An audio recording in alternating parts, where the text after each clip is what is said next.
now give the floor to Dato Seri Dr. Ahmad Zahid Hamidi, the Deputy Prime Minister and Minister of Home Affairs of Malaysia. Bismillahirrahmanirrahim. Mr. President, migration has become and continues to be one of the important security challenges faced by many countries, either in the form of irregular, illegal, and mixed migration flows.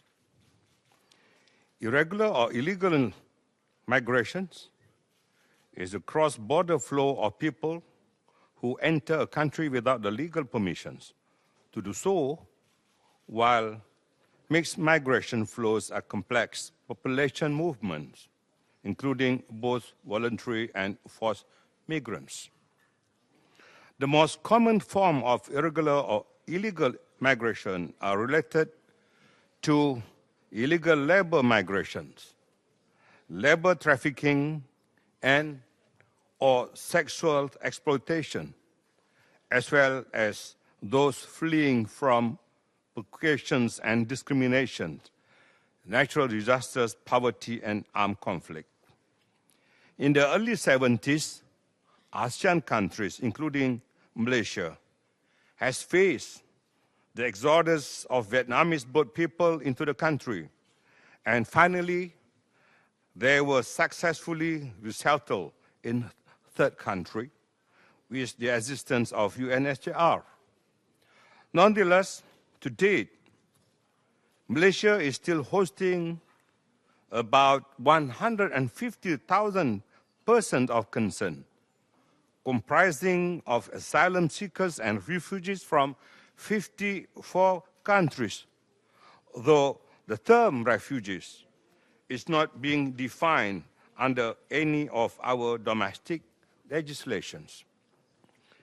Despite not being a member of the 1951 Refugee Convention and 1967 Protocol, our country has always rendered our humanitarian assistance to such cases without compromising on its sovereignty, integrity, and security. However, I would like to take the opportunity to highlight the lingering problem pertaining to the resettlement of the existing refugee population to a third country, which in certain circumstances might take years to settle. This would adversely create economic, social, political, and security problems to the transit countries.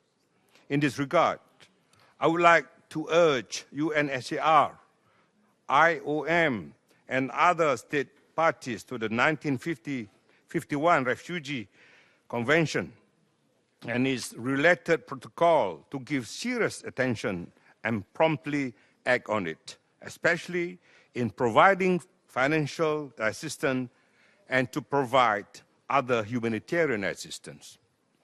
Another teething problem pertaining to the existing refugee population is the genuinity of the UNHCR card issued to them.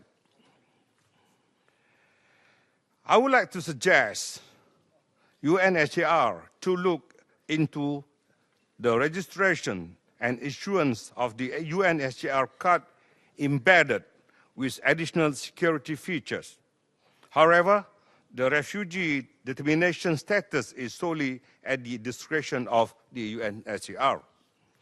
Mr. President, I would strongly give my assurance that our country, Malaysia, would not neglect on our international obligation and commitment in addressing conflict-induced migration caused by war, natural calamities, and other factors. As pledged by our Honorable Prime Minister during 70th UNGA session last year for Malaysia, to receive 3,000 Syrian migrants over a period of 3 years due to the conflict in Syria and Iraq. I'm pleased to share that at this plenary session, we have received Syrian migrants into batches, and we look forward to receive another batch of Syrian migrants by year-end. Previously, Malaysia had hosted 350 migrants from Bosnia and Herzegovina from 1997 to 2003 through a similar humanitarian commitment. Mr. President, this strongly reflects Malaysia's continuous devotion to this evolving issue. I thank you.